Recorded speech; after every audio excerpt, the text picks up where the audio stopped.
గోవింద గోవింద గోవింద గోవింద. గురువే దైవం గురువే సత్యం గురువే గమ్యం గురువే సర్వం గురువే దైవం. ఓం నమో వెంకటేశాయ. శ్రీ వెంకటేశ్వర భక్తి ఛానల్ ప్రేక్షకులకు స్వాగతం. గురువే దైవం కార్యక్రమానికి శుభస్వాగతం. గురువే దైవం. అమ్మ నమస్కారం. నమస్కారం అండి. గురువే దైవం కార్యక్రమానికి మీకు స్వాగతం పలుకుతున్నాం. ఈనాడు మీరు ఇద్దరు శిష్యులతోటి ఈ కార్యక్రమాన్ని నిర్వహించడానికి వచ్చినందుకు ధన్యవాదాలు చెప్తున్నాను. శిష్యులు ఎవరు ఏంటి మా ప్రేక్షకులకి మీ ద్వారా పరిచయం చేసి. తప్పకుండా. ఆ అమ్మాయి తేజస్విని, ఈ అమ్మాయి పావని.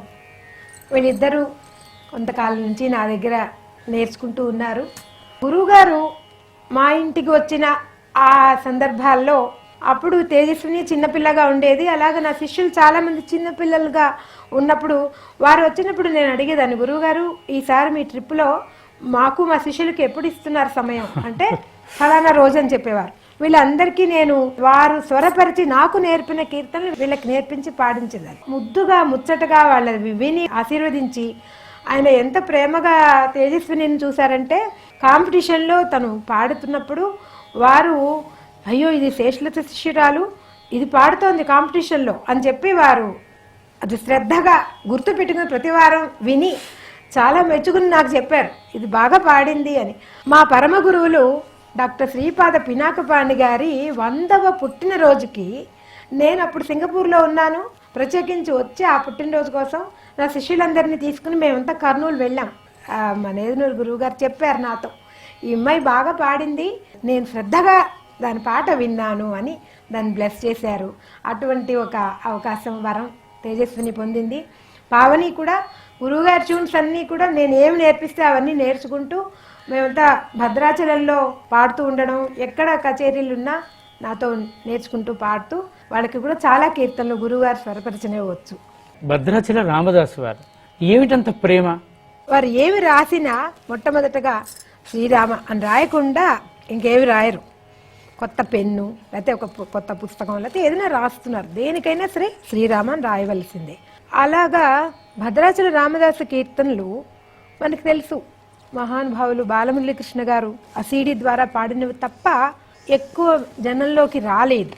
అంటే అన్నమాచార్య కీర్తనలు ఇప్పుడు ఎంత ప్రచారంలోకి వచ్చాయో రామదాస్ కీర్తనలు కూడా మన తెలుగు వాగ్గేయకారుడు ఆ రామదాస్ కీర్తనల మీద కూడా ఒక ప్రేమ కలిగి ఆ కీర్తనలు స్వరపరచడం మొదలుపెట్టారు. మీరు అంటుంటే ఒక మాట చెప్పటానికి నాకు భాగ్యం కలిగిందని సంతోషిస్తా.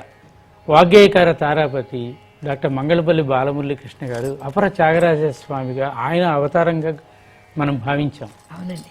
అలానే శ్రీ గరిమెళ్ళ బాలకృష్ణ ప్రసాద్ గారిని అన్నమయ్య రాశాడు ఆనాడు ఆ స్వామివారి మీద. ఆ మధుర భక్తి సంకీర్తనల్ని ఆలపించడానికి అవతరించాడా అనుకుంటున్నాము ఈనాడు. అలానే ఆ రామదాసు వారే స్వయంగా నేదునూరి గారు లాగా ఇచ్చేశారా, తన కీర్తనలు తానే పాడుకొని సంతోషించారా అనేది ఎంత గొప్పగా ఉందో. నిజంగా అది నిజం. ఈ సందర్భంలో మా గురువుగారు ఇంత ఈ రామదాసు కీర్తనలను స్వరపరిచి అవి జనంలోకి వెళ్ళాలి అని ఆ కోరుకున్న ఆ సంకల్ప బలం ఎంతటిదంటే శ్రీ నేంద్రంగట్టి కృష్ణమోహన్ గారు వారిని మనం తలుచుకోవాలి. రాములు వారే అలా ఏర్పాటు చేశారేమో అనిపిస్తుంది.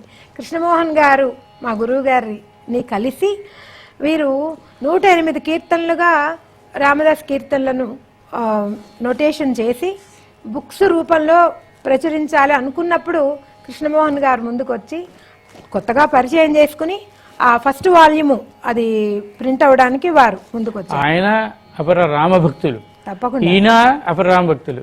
వీళ్ళిద్దరూ కలిసినప్పుడు మేము నాదయోగి చిత్రీకరణకి వారి ఇల్లే మాకు ఇచ్చేశారు. వారి కుమార్తె లలిత గారు అయితే మీకు తెలుసు, ఆవిడ మీ శిష్యురాలు. ఎంత ఏర్పాట్లు చేశారంటే ఆయన పేరు ఎన్కేఎం, ఈయన పేరు ఎన్కేఎం, నేదునూరి కృష్ణమూర్తి గారు, నేండ్రగంటి కృష్ణమోహన్ గారు. వాళ్ళిద్దరిని చూస్తే ఒకరు భక్త కబీరు, ఒకరు భక్త రామదాసు. ఇద్దరు రాముడి గురించే తప్పించి వేరే మాట లేదు. వాళ్ళిద్దరు కలుసుకుంటే ఎంత తాదాత్మ్యత స్థితి మాట్లాడుకునే వారికి ఉండేది, వినే మాకు దక్కింది. అది ఎంత అదృష్టం అంటే నిజంగా ఇప్పటికీ గుర్తొచ్చినా కూడా సుమధురంగా ఉంటాయి అవి చాలా.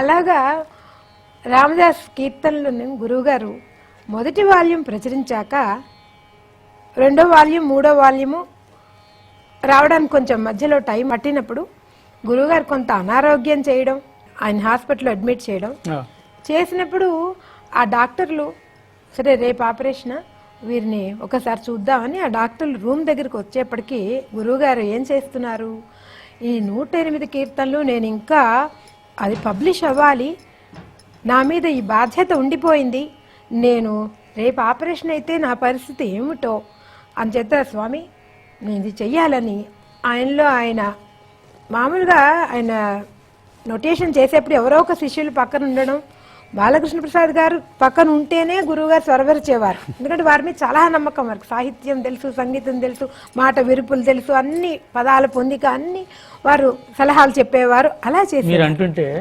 నాదయోగి శ్రీ వెంకటేశ్వర భక్త్యాన్ని చిత్రీకరణ చేసేటప్పుడు గురువు గారి వెంటే ఉండి శిష్యుడు బాలకృష్ణ ప్రసాద్ గారు ఇద్దరు కలిసి ఆ కార్యక్రమాన్ని వెంకటేశ్వర భక్త్యాన్ని ప్రేక్షకులకు అందించారు. ఆ సందర్భంగా ఒక మహత్తరమైనటువంటి మాట చెప్పారు, నా అన్నమాచార్య సంకీర్తనలకి వారసుడు మా ప్రసాద్. అంటే ప్రసాదు అని నోరార పిలుస్తుంటే ఆయన పిలుస్తూ ఎంత ఆనందపడతారో, ఈయన ఎంత సంతోషిస్తారో, వాళ్ళిద్దరిని చూస్తే మనకి కూడా దివ్యానందం, అమరానందం. అది బాలకృష్ణ ప్రసాద్ గారిని నేను అన్నయ్య గారు అని పిలిచేదాన్ని. మేమంతా ఒక కుటుంబంలాగా, గురువు గారు మమ్మల్ని కూతుళ్ళలాగా చూసి వారిని కొడుకులాగా, పెద్ద కొడుకుగా చూసేవారు. అటువంటి ఒక సంగీత కుటుంబం. ఈ సందర్భంలో మా గురువు గారి సంతానం వాళ్ళ పిల్లల గురించి చెప్పాలి. మా గురువు గారి భార్య గారు కూడా మమ్మల్ని అందరినీ చాలా బాగా ఆదరించేవారు. అలాగే వాళ్ళ అమ్మాయిలు, వాళ్ళ అబ్బాయి అందరూ కూడా వాళ్ళతో సమానంగా చాలా ప్రేమగా చూసేవారండి. అది నిజంగా గొప్ప విషయం. వారి ఇంట్లో ఏదైనా వివాహం అలాంటి శుభకార్యాల్లో కానీ గురువు గారి చుట్టూ మేమంతా ఉండేవాళ్ళం. ఎప్పుడు ఏమనేవారంటే సంగీతం గురించి ఆలోచించాలి అనేవారు. అందుకే గురువుగారు ఎక్కువ మాట్లాడేవారు కాదు, మితభాషి. ఆయనలో ఆయన ఉండేవారు. ఎందుకు ఉండేవారో ఇప్పుడిప్పుడు నాకు బాగా అర్థమవుతోంది. భద్రాచల రామదాసు కీర్తనలు 108 స్వరపరిచి ఈరోజు విశ్వవ్యాప్తంగా భద్రాచల రామదాసు కీర్తనలు అలాగే నవరత్న కీర్తన గోష్ఠి గానం చాలా చోట్ల జరిగేందుకు మా గురువుగారు ముఖ్యమైన కారకులు. భద్రాచలంలో చిత్రకూట మండపంలో ఆ గోష్ఠి గానం 20 ఏళ్ల నుంచి ఎంత భక్తి భావంతో సాగుతుందంటే అది ఎవరికి వాళ్ళకి అనుభవైక వేద్యం. అలా అందరం కూర్చున్నాక అలా రాములు వారు వస్తారు, నాదస్వరంతో వేద మంత్రాలతో వస్తారు. వచ్చి స్టేజ్ మీద స్వామి కూర్చుని ఇప్పుడు ప్రారంభించండి అన్నట్టుగా అనిపిస్తుంది.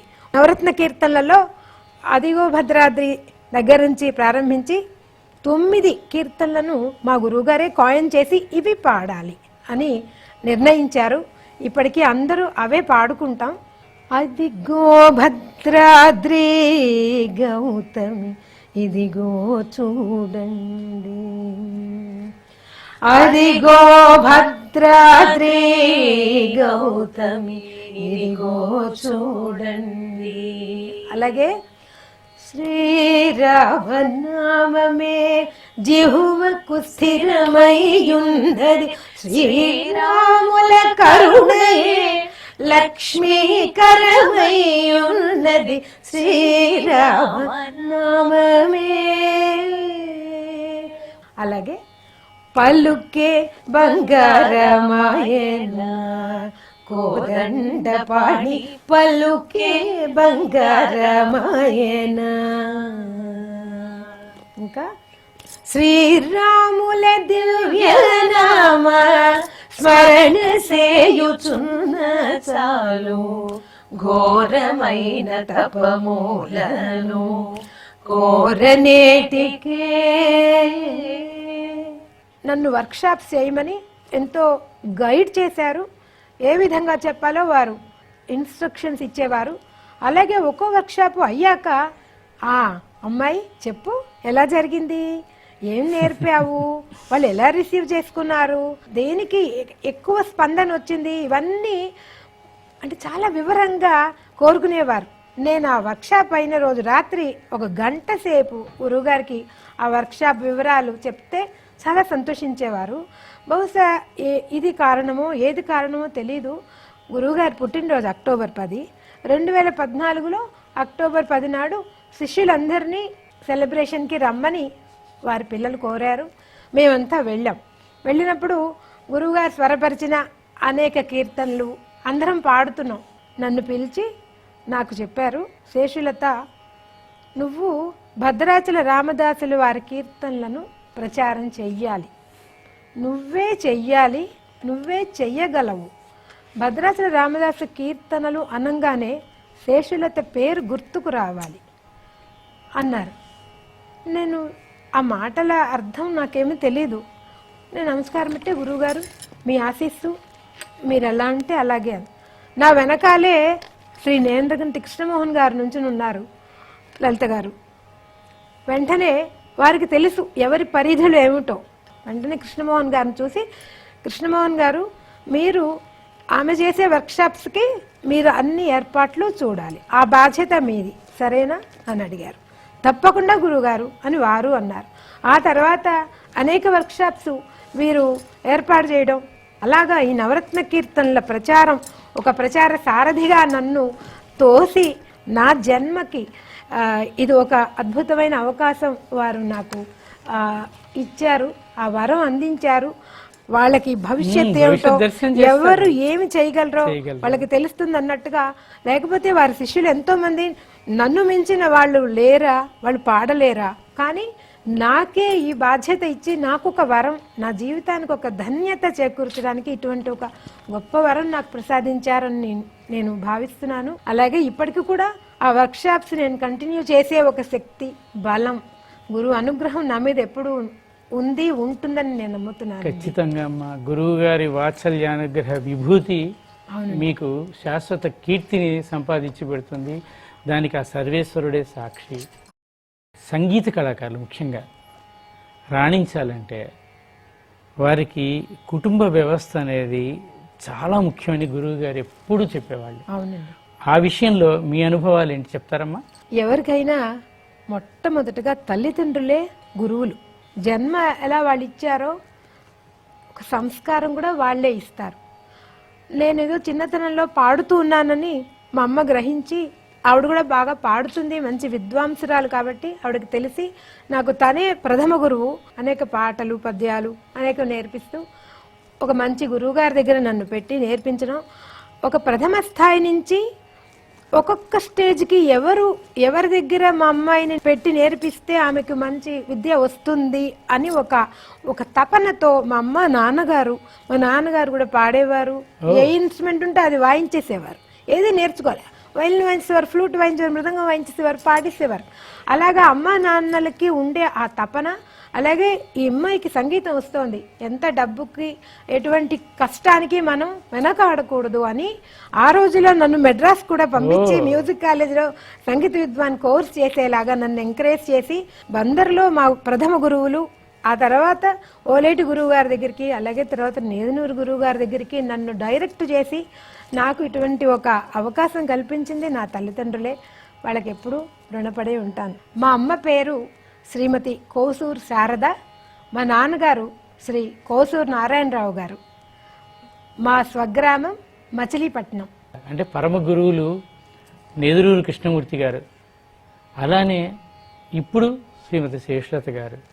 అలాంటి వారి దగ్గర విద్యను అభ్యసిస్తున్నారు, సంగీత విద్యను వీళ్ళు.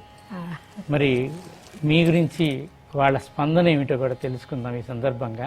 అమ్మ పావని, తేజస్విని, అమ్మ మీరు ఇందాక ప్రస్తావించారు వారు రామదాసు కీర్తనలను హాస్పిటల్ బెడ్ మీద ఉండగా వాటిని సంకలనం చేయటం, స్వరపరచటం, ఇట్లాంటివన్నీ ఆరోగ్యము అనారోగ్యం అని లేదు. వారికి రాముడి మీద లగ్నం చేయటమే ఆరోగ్యంగా భావించిన వ్యక్తి.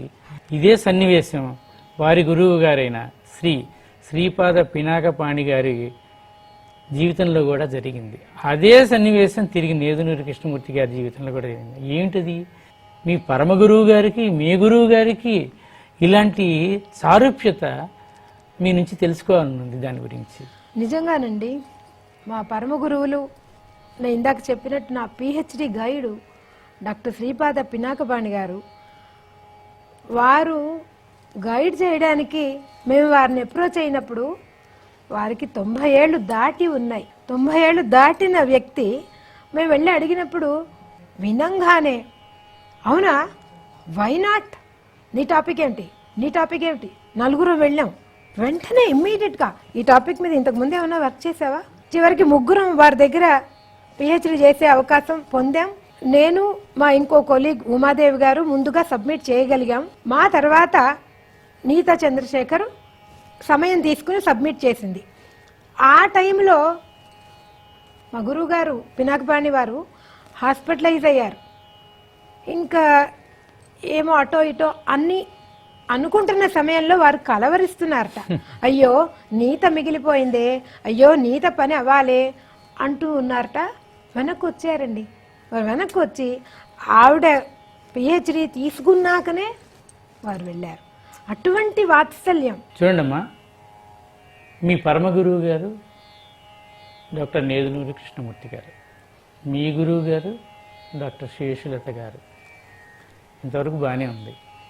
మరి ఆ వైభవ పరంపరని చాలా గొప్పగా నిర్వర్తిస్తున్నారు డాక్టర్ శేషులత గారు. మరి అనుచానంగా వచ్చినటువంటి ఆ సాంప్రదాయం మీకు అదృష్టంగా లభించింది. దీని మీద మా పావని నీ స్పందన ఏమిటి? మా తేజస్విని నీ స్పందన ఏమిటి? ఇది గురు వాక్యం, ఇది వేదాంతం, ఇది తారకమిది బ్రహ్మము. ఇది గురు వాక్యం, ఇది వేదాంతం, ఇది తారకమిది బ్రహ్మము. ఇది గురు వాక్యం. ఇది మొదలిది నడుమిది తుదియే, తెలిసిన వాడే వాడుగా. ఇది మొదలిడి నడుమిది తుదియే, తెలిసిన వాడే వాడుగా.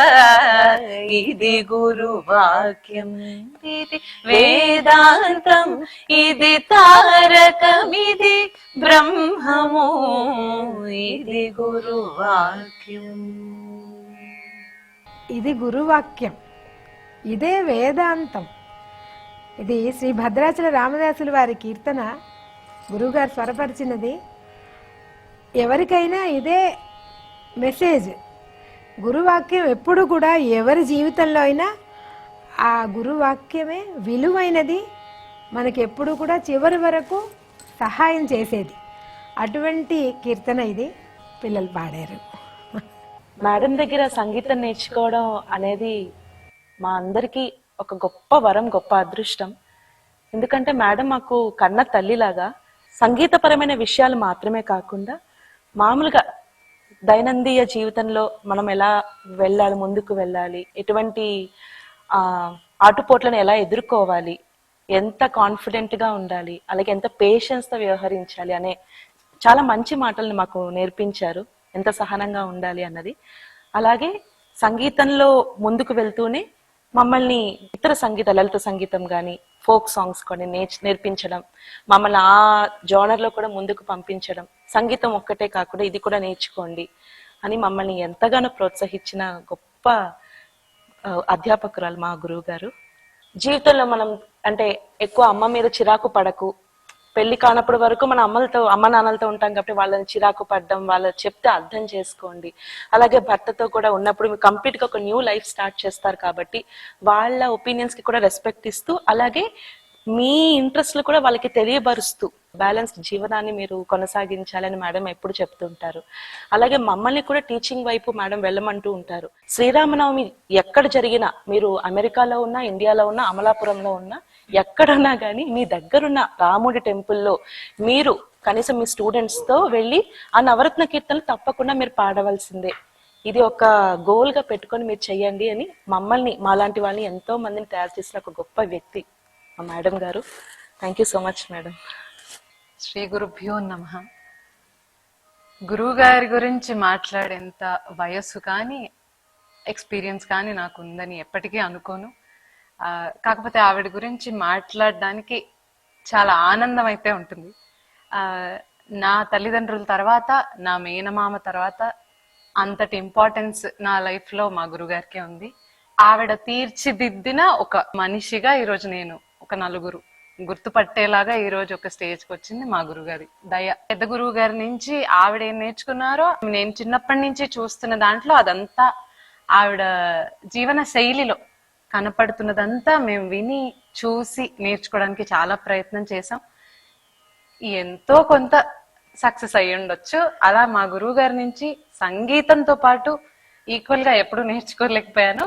సంగీతంతో పాటు లైఫ్ లెసన్స్, పాపం చెప్పినట్టు లైఫ్ లెసన్స్ చాలా నేర్చుకున్నాను. నేను చెప్తున్న ఒకళ్ళిద్దరు స్టూడెంట్స్ తో సహా వాళ్ళకు కూడా నేను ప్రతిరోజు చెప్పే విషయాల్లో మా గురువు గారు నాకు ఇది చెప్పారు, ఇది నాకు చాలా హెల్ప్ అయింది, ఇది మీరు కూడా చేయండి.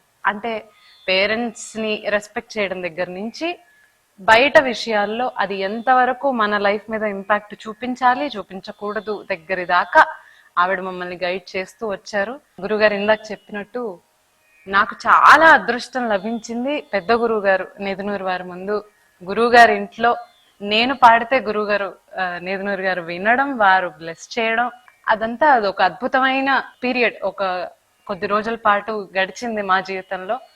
ఈ రోజుకి ఆ గురువు గారి నోట నా పేరు నేను పాడతాను, ఆ మాత్రం బాగా పాడానని ఆయన చెప్పడమే నాకు చాలా అదృష్టంగా భావిస్తున్నాను. మా గురువులు నన్ను శిష్యురాలిగా స్వీకరించినందుకే చాలా పెద్ద అదృష్టంగా భావిస్తున్నాను. శాస్త్రీయ సంగీతం మాత్రమే మీరు పాడాలి అన్న గురువులను చాలా మందిని నేను చూశాను.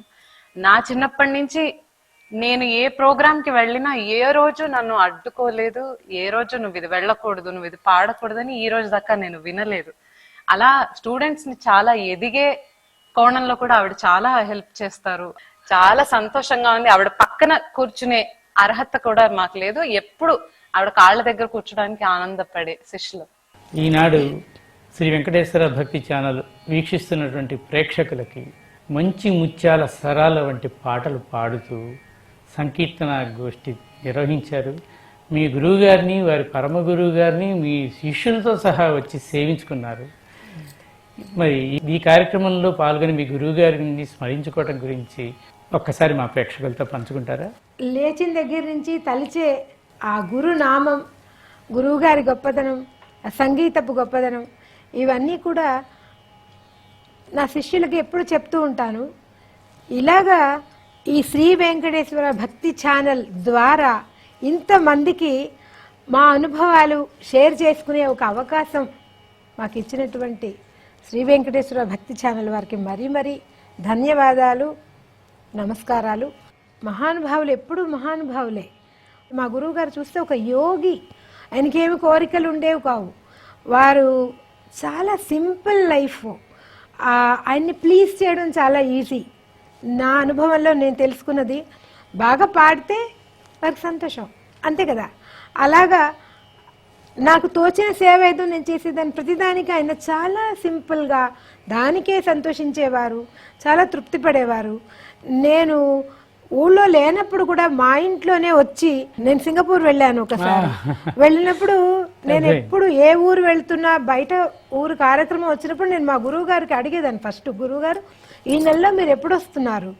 ఇప్పట్లో ఏమి ప్లాన్ లేదు, నువ్వు ఆ కచేరీ ఒప్పుకో అనేవారు. నేను బయట కచేరీ ఒప్పుకున్నాక 3 రోజులు 4 రోజులు పోయాక, నాకు వచ్చే పని పడింది, పర్వాలేదు నువ్వేం మానకు అనేవారు. మానకూడదు, వారి ప్రిన్సిపల్ అదే, మేము అదే ఫాలో అయ్యాం. పర్వాలేదు ఒక్కరోజే కదా, నేను శర్మ గారు మేనేజ్ చేస్తాం అని, నీకంటే మీ వారే బాగా చూసుకుంటున్నారు నన్ను అనేవారు. అలాగా వారి పాదాలకు నమస్కారం చేసి వెళ్తే ఆ కచేరీ చాలా బాగా జరుగుతుంది. ఎన్నిసార్లు అనుభవమో నాకు. ఏమీ సరిగ్గా ప్రిపేర్ అవ్వకుండా వెళ్ళినా గురువుగారి పాదాలకు నమస్కారం చేసుకుని వెళ్తే చాలు, బాగా పాడేస్తాం, ఒక శక్తి వచ్చేస్తుంది. అటువంటి అనేక అనుభవాలు వారితో. అలాగే నేను లేనప్పుడు కూడా మా ఇంట్లోనే వారు అంత, అంటే ఏదో అలవాటు పడ్డారు, ఏదో కంఫర్టబుల్గా ఉంది అనుకునేవారు. అటువంటి వరం మాకు ఇచ్చారండి గురువుగారు. ఇటువంటి ఒక మహత్తరమైన కార్యక్రమాన్ని రూపొందించి మాలాంటి వారందరికీ ఇటువంటి మంచి విషయాలు షేర్ చేసుకునే అవకాశం ఇచ్చి ఇంత మమ్మల్ని ప్రోత్సహించినందుకు శ్రీ వెంకటేశ్వర భక్తి ఛానల్ వారికి మరీ మరీ ధన్యవాదాలు, నమస్కారం. నేదునూరి గారి మాట వాత్సల్య భరితం. ఆ పలుకుంది చూసారా, అది ఎంత ప్రేమాస్పదంగా ఉంటుందో.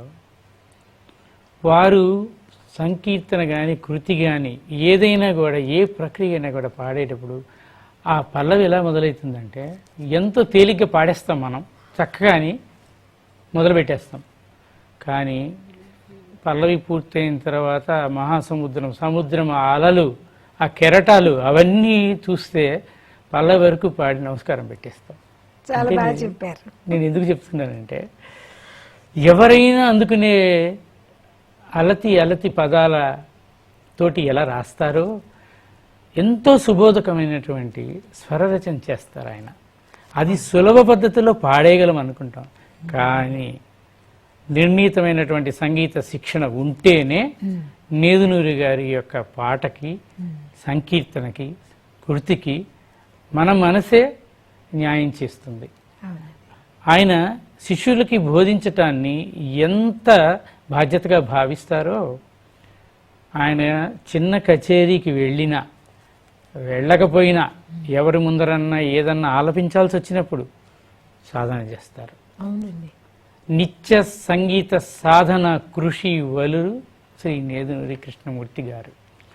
అలాంటి మహోన్నత వ్యక్తి గురించి శ్రీ వెంకటేశ్వర భక్తి ఛానల్ ప్రేక్షకులకి ఈనాడు ఈ కార్యక్రమాన్ని సమర్పించడానికి మీరు వచ్చినందుకు మీకు ఎంతో ధన్యవాదాలు తెలియజేసుకుంటున్నాం. వీక్షించారు కదండి ఈనాటి గురువేదైవం కార్యక్రమంలో డాక్టర్ నేదునూరి కృష్ణమూర్తి గారి గురించి, వారి శిష్యులు డాక్టర్ శేషులత గారి యొక్క హృదయ స్పందన. మరొక గురువేదైవం కార్యక్రమంలో మళ్ళీ మీ ముందుకు వస్తాం. ఓం నమో వెంకటేశాయ. గురువే దైవం